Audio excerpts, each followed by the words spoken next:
Serial actor Sathyapriya அவர்கள் ரீசெண்டா அவங்களோட சோசியல் மீடியா பேஜ்ல லைவ் வந்திருந்தாங்க. அதுல எதிர்நீச்சல் சீரியல் பற்றியும், கனிகா அவர்கள பத்தியும் ஏகப்பட்ட விஷயங்கள் ஷேர் பண்ணியிருந்தாங்க.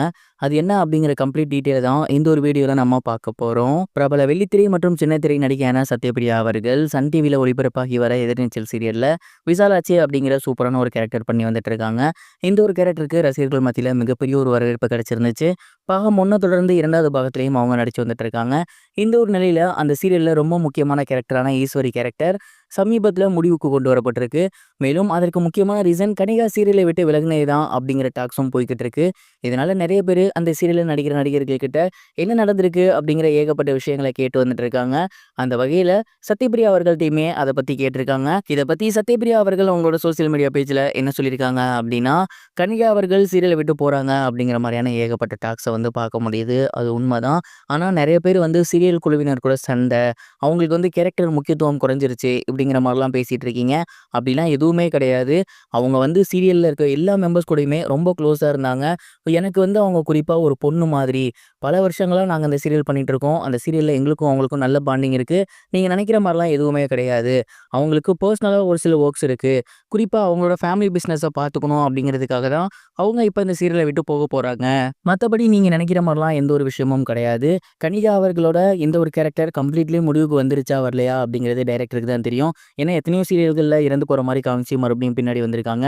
ஒருவேளை கனிகா அவர்கள் அவங்க ஒர்க்லாம் முடிச்சுட்டு அகைன் இந்த சீரியலுக்கு ரிட்டர்ன் திரும்பினாலும் ஆச்சரியத்துக்கு இல்ல அப்படிங்கிற மாரி சொல்லியிருந்தாங்க.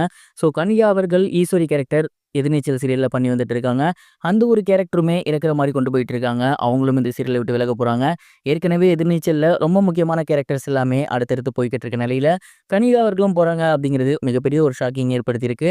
நீங்க இத பத்தி என்ன நினைக்கிறீங்க? மறக்காம கமெண்ட் பாக்ஸ்ல ஷேர் பண்ணுங்க. இது ஒரு புறம் இருக்க, பிரபல நடிகையான ஊர்வசி அவர்கள் ரீசெண்டா ஒரு இன்டர்வியூல கமல் சார் என் கால்ல விழுந்தாங்க அப்படின்னு சொல்லியிருக்க விஷயம் சோசியல் மீடியால பயங்கர வைரலா போய்க்கிட்டு இருக்கு. இது குறித்து அவங்க என்ன சொல்லியிருந்தாங்க அப்படின்னா, கமல் சார் மாதிரியான ஒரு லெஜண்ட் கூட நடிக்கிறது அப்படிங்கிறது சாதாரண விஷயம் கிடையாது. அவர் எந்த ஒரு விஷயம் சொன்னாலுமே அத அப்படியே பண்ணிருவாரு. குறிப்பா மைக்கேல் மதன காமராஜன் படத்துல என்னோட பாட்டி கால்ல விழுகுற மாரியான ஒரு சீன் அது. ஆனா அவரு எந்த ஒரு யோசனையுமே இல்லாம சடனா என் கால்ல விழுந்துருவாரு. எனக்கு என்ன பண்றதுன்னே தெரியல. ஒரு மாரி துள்ளி குதிச்சுட்டு இருப்பேன். அந்த ஒரு சீன் அதனால தான் அவ்ளோ இயல்பா வந்திருந்துச்சு. உண்மையிலேயே அவர மாதிரியான ஒரு லெஜெண்டரி ஆக்டர் அந்த சீன பண்ணுவாங்களான்னு கேட்டா டவுட் தான். ஆனா அவரு எந்த ஈகோவும் இல்லாம பண்ணியிருந்தாரு.